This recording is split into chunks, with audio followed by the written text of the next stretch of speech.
Il est réservé aux hommes de mourir une fois, et après cela le jugement. Hébreux 9, 27. Il n'y a maintenant aucune condamnation pour ceux qui sont dans le Christ Jésus. Romains 8, 1. Personne n'échappe à la perspective de la mort. La Bible la définit très simplement comme le salaire du péché. Romains 6, 23. Elle nous apprend pourquoi tous les hommes passent par la mort, car tous ont péché. Elle précise aussi qu'après la mort vient le jugement.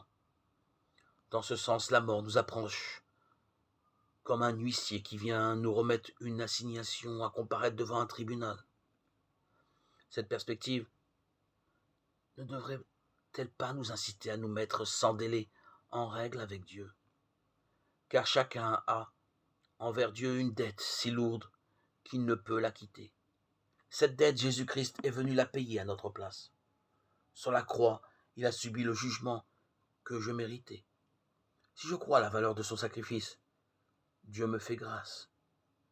Quittance définitive que je pourrais présenter à l'huissier qui frappe à la porte. Il est donc urgent de la posséder avant la mort et surtout de ne pas mépriser ce don de Dieu. Sans cette lettre de grâce, il me faudra comparaître devant le juge suprême pour y répondre de mes péchés et l'entendre prononcer ma condamnation. Pour le croyant, la mort est comme une porte du ciel qui le conduit près de Jésus. Son corps est déposé en terre en attendant la résurrection.